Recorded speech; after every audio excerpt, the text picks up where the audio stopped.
Action. Trust me, true believer.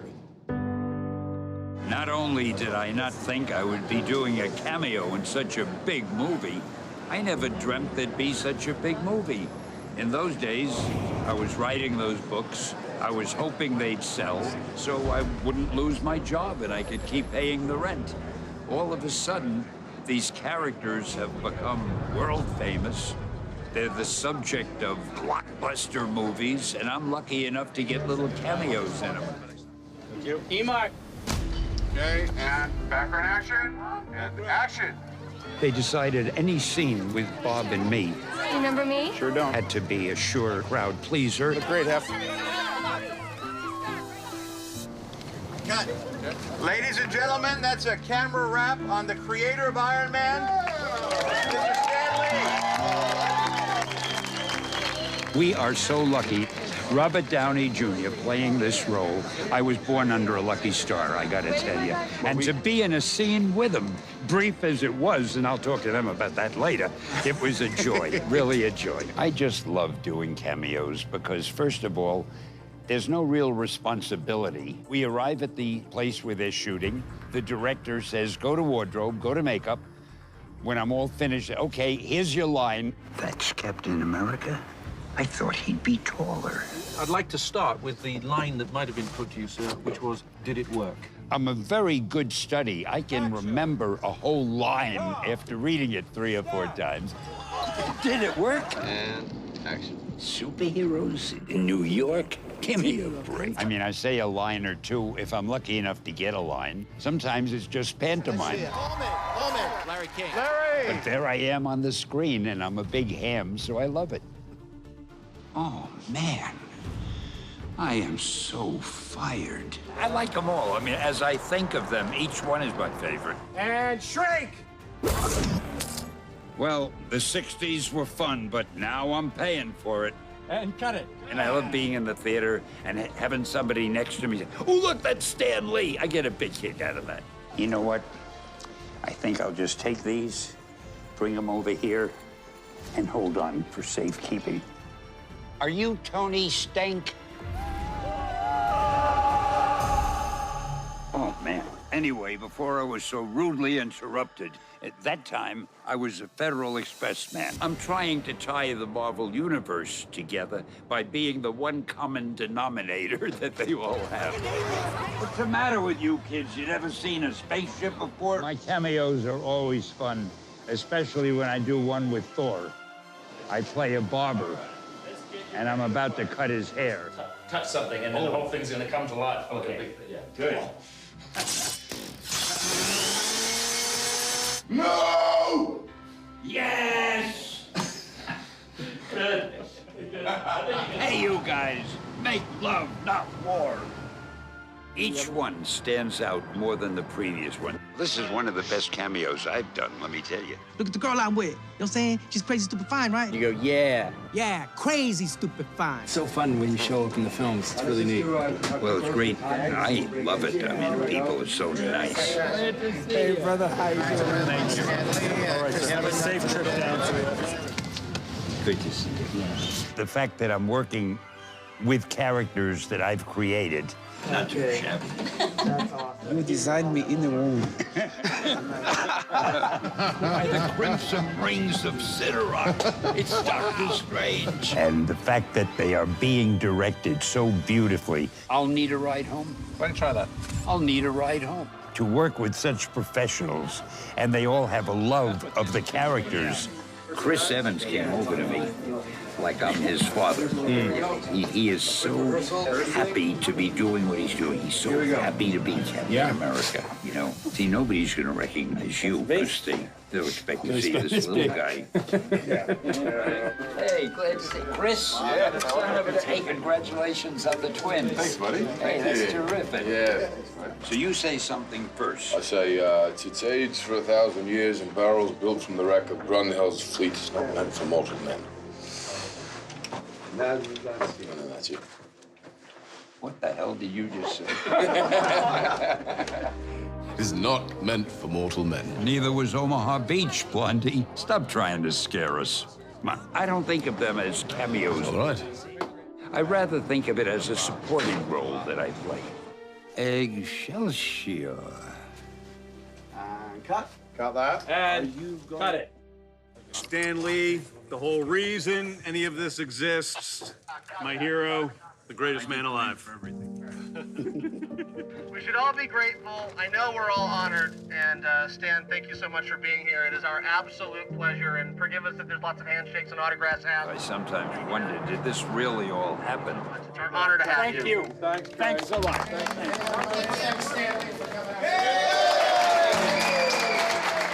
In the days I was writing these things, I never thought it would turn into something like this.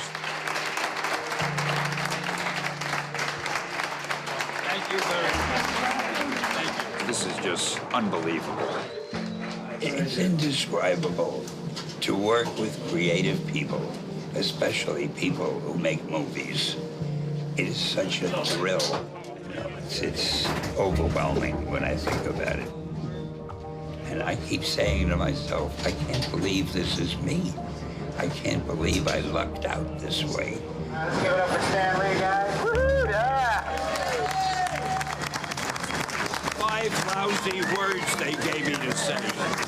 Thanks so much. You're a great director. It's something you never forget. And thank you for all of this, and I hope that I didn't set interviewing back a few decades. Okay. I'll see you later. Thank you. Appreciate it. I remember every cameo I've done since the first one. And I think I'm a very lucky guy.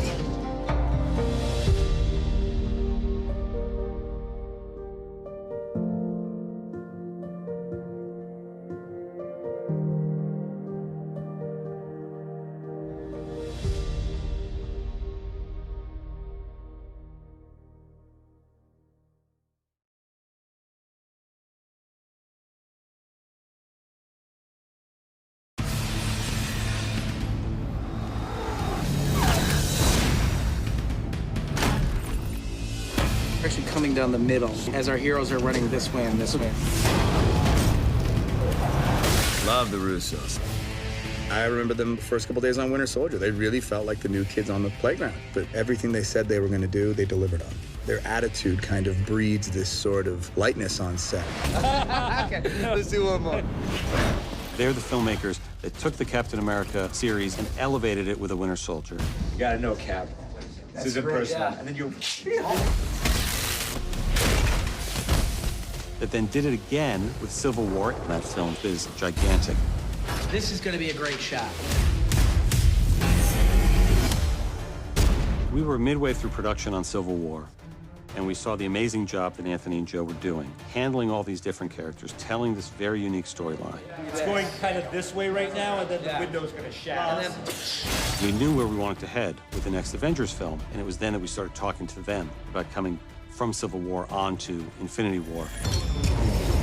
We had no time to settle between Civil War and Infinity War. As we were conceiving and executing Civil War, the end of that movie was very much a setup for what these movies would be. We always had the sense of that. Even not having a break, I think we're able to move forward because there is such a continuity in the narrative. Infinity War. The scope of the film, I think, is unrivaled. And really, the only way the film could be made was in the hands of Anthony and Joe Russo. That's an E+ version of the shot. I was really blown away by how culturally powerful it was. I've never seen a reaction like that after a movie. Infinity War takes people on an epic quest that does everything from entertain and delight you to devastate you emotionally. The success of that film is certainly a testament to the Russo brothers as a directing team. There's no doubt it was not an easy task. You look at Infinity War, you're in the hands of master filmmakers. It is truly remarkable. Slow it down just a hair and just turn it into a little bit of a, Sure. you know, like I'm gonna get, you know, give it a little look and then go with it. Okay, here we go. We talk a lot about the culmination of Avengers Endgame. We wanted to do a great finale that not only had the spectacle worthy of Infinity War, but with sequences and scenes and character interactions that could only be done with Joe and Anthony. They're the only directors that could handle this many characters and doing this ambitious of a story that needs to pay off every film that we've ever made in one climactic conclusion, while at the same time introducing an entirely new direction for the future. When we were thinking about these two Avengers films, we came up with this idea, let's shoot them together. And it seemed like a great idea at the time, but it's impossible to juggle one story. And the idea of two stories this complicated, figuring out what they are, how they intertwine. The Russos are so adept at handling complicated storylines. You know, after the camera whips you, Yeah. sort of take in the group for a beat and then ask where's Fury. You have to understand what makes each character unique, what special qualities they bring to it, how they can shine. It's pretty amazing watching these brothers like create these amazing, powerfully epic tales. It's gonna be the more that way. Well, that'll just be the badass delivery. You feel very, safe and taken care of, and at the same time you feel like you can contribute. I'm clearly charting the course, Yeah. and if you just come in and start charting the course, you're like, Are we going somewhere to? The magic trick is that they're working with so many actors that have, their own relationship to the characters, that come from their own sort of parts of the universe, and to make that all into something that feels cohesive is incredible. So it's all in one piece. So It it's gets gonna be like, focused at the end of it. Boom. Go back to the stage. They have done the unthinkable, really. I mean, it's not just two movies back to back, it's the two biggest movies of all time, and they've been at the helm the whole time, without fail. They love these characters, and they know these characters inside out. Anthony and Joe, they've essentially been on a job for 6, 7 years now. And I love them, and they love the Avengers. Joe and I have always loved to figure out how do we take the character and how do we take the audience and how do we take ourselves on a surprising journey that is not holding anything back. As you progress through films like that, your job as directors gets bigger and bigger. We really have an amazing team around us that allow us to focus on the bigger picture, and so we're very happy with this experience.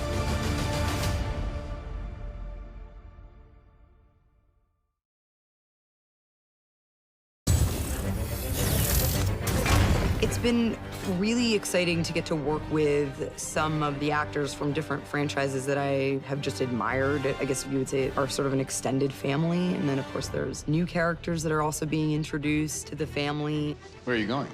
To kill Thanos. Certainly great to see that the audiences are embracing and even asking for, begging for really strong female superheroes. It's wonderful to feel like you've witnessed and been a part of that growth. I'm always picking up after you boys. I think one of the dangers of playing a kick-ass chick is that you just mimic what you've always seen kick-ass men do. You want to show me how to punch? That's how you punch.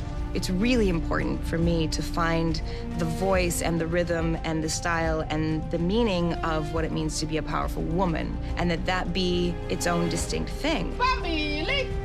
I so enjoyed being able to be a piece in the puzzle that was a woman who was the head of an army and who was the right-hand man of the leader, and seeing how that resonated was very humbling and very moving. Women are demanding equality in the workplace, whether you're in a superhero costume or an office job. And I think Marvel is doing a great job of amplifying that in the films and representing that properly, and that's a beautiful thing. Every morning I think about every way that I can help women have representation and be out there in the world. And I think for me, it's important for women to know that it can be done. Hi, I'm Peter Parker. Hey, Peter Parker. You got something for me?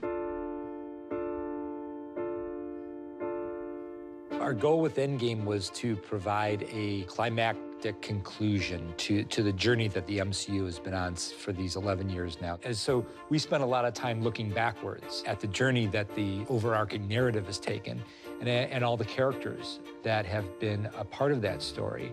And I remember it just dawning on all of us one day, just like the sheer number of amazing female characters that were now in the MCU was just so exciting and impressive to all of us. I mean, we really looked for an opportunity to just celebrate that. You get to see this really beautiful thing, which you kind of get a taste of with Avengers Infinity War as well, which is very powerful people meeting each other, powerful people all being in one room, powerful people that all have very specific skills working together to form a team.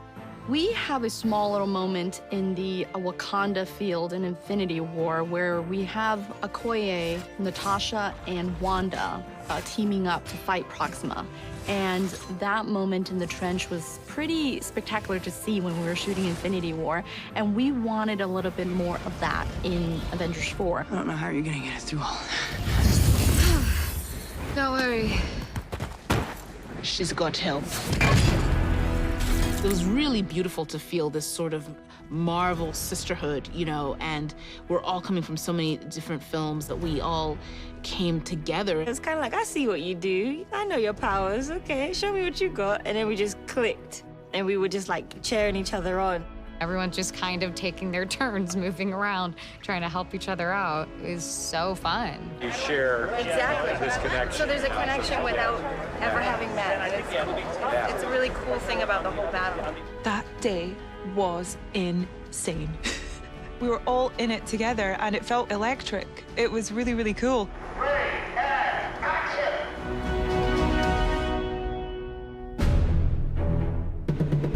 You know, I normally don't watch playback on the monitor, but I wanted to see that reveal of all the women of Marvel, and I thought it was really powerful and really exhilarating, and I was thinking of all of the young girls in the audience who will probably feel really inspired by that in one way or another, so it was a really nice thing to be a part of.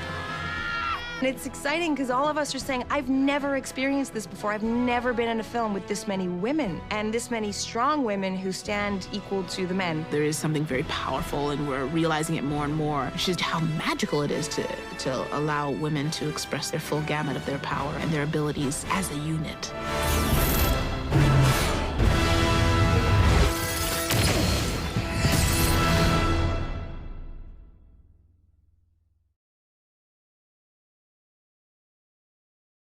What's wrong with him? He's pissed.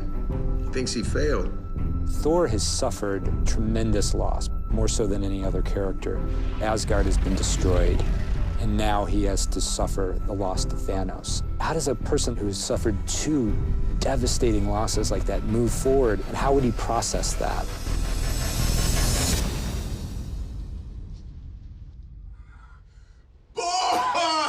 Every aspect to him was broken. Some tragic things have happened, and he's decided, you know what? I'm just gonna check out and eat pizza and drink beer, and that's what he's done, you know? You all right? Yes, fine. Why? Don't I look all right? You look like melted ice cream. So what's up? You just here for a hang? He's a very depressed, sort of removed Thor, becoming the opposite of what we've known him to be in the past. Don't you think I'm down there wallowing in my own self-pity, feeling sorry for myself, hoping to be rescued, hoping to be saved, but you're wrong, okay? But the great thing about Thor is, like, there's something in his spirit that stands in contrast to where he's let himself go physically and emotionally. There's beer on the ship. What kind? Being able to do this new version of Thor, it's hugely liberating and fun. We had a big sort of fat suit, which I think was sort of 60 or 70 pounds. This little move. Yeah, that's the shimmy. It was the hottest I've ever been. How does that feel? Oh, I mean, amazing. Looks like it's in the right spot. And we had, obviously, the beard, the hair, and I had these things that go in the mouth to kind of plump out my cheeks a bit, which sort of had a little effect on the voice as well, but probably in a good way. It was a different Thor. Hi, my name's Thor. 22 years old. Live on Asgard, and I like sugar. We're shooting a superhero film, and here's one of the most recognizable superheroes, but he's just turned into a new character. What Chris does with that character and how it just kind of has this shift. His excitement was really palpable.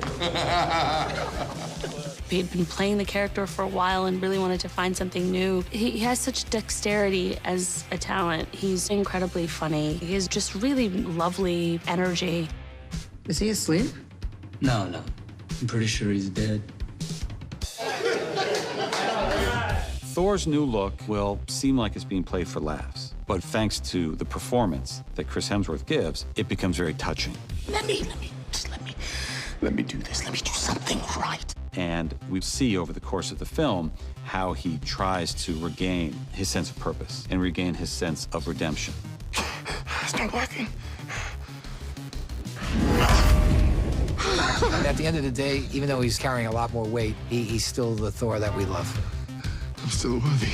The Avengers pull him back in to have a sense of duty. He finally comes around, and he's a full-on Avenger with it carrying another 80 pounds, though. Look at the first couple steps. I thought I was cooking. I thought I was going so quick. Maybe you want to give a battle cry. Oh, yeah, you're good on that. It felt like I was playing a completely different character. There was a real opportunity to just kind of swing for the fences, and it was so much fun. What do you think is coursing through my veins? Cocoa Puffs, nachos, embarrassment, lightning.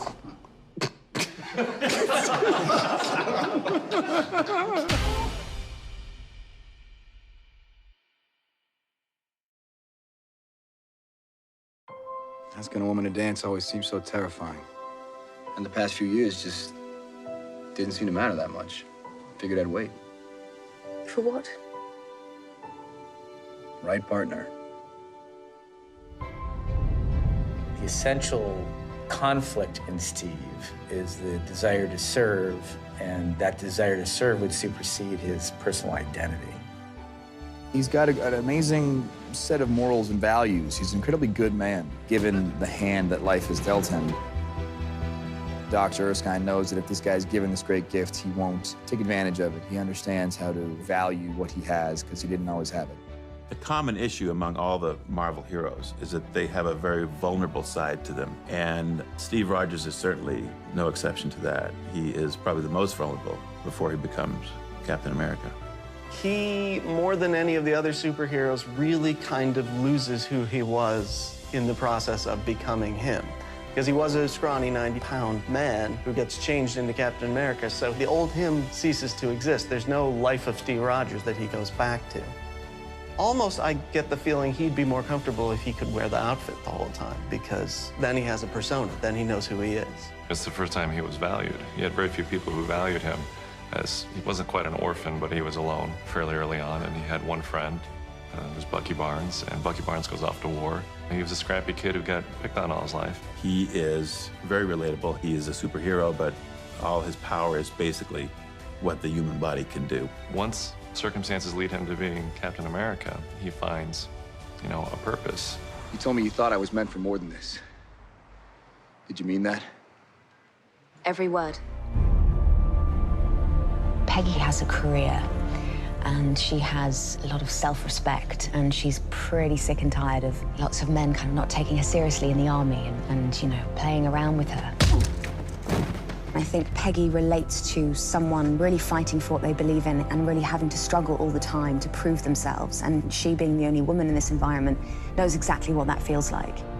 It's not just the normal, everyday love story. There's something else. In the same way that we love Steve because he exhibits some sort of determination and selflessness, it's the same thing that attracts her to him. Steve learned a lot from Peggy Carter. If you go back and look at the first Avenger, that is the essential relationship that I think turned him into who he is today. It turned him into Captain America. Her sense of integrity, her call to action are all qualities that have been ingrained in Steve and are his best qualities. And they come from example from Peggy. And so I think it was critical that her character embodied those essential qualities because he wouldn't be who he is without them. I'm gonna need a rain check on that dance. A week next Saturday at the Stork Club. You got it. 8 o'clock on the dot. Don't you dare be late.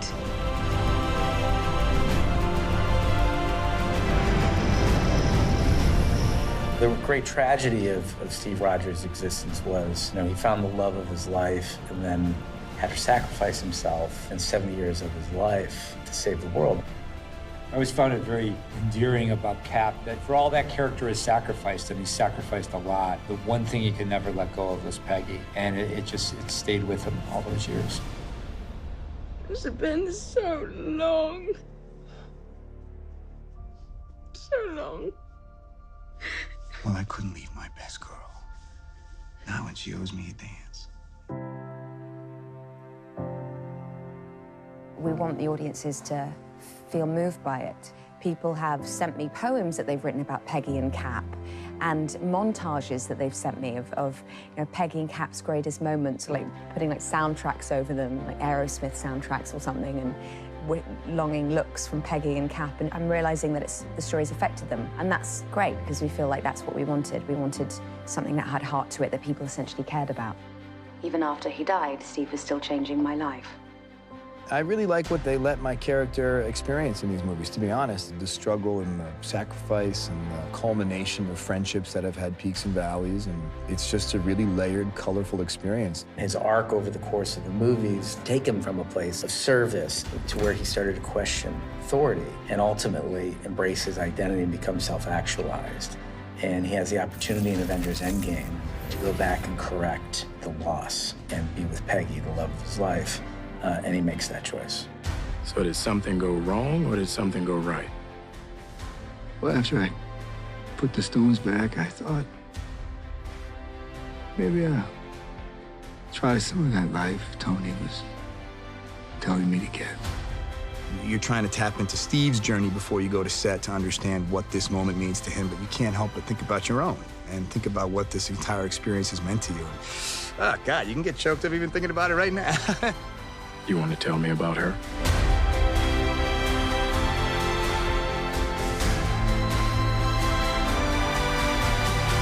No. No, I don't think I will.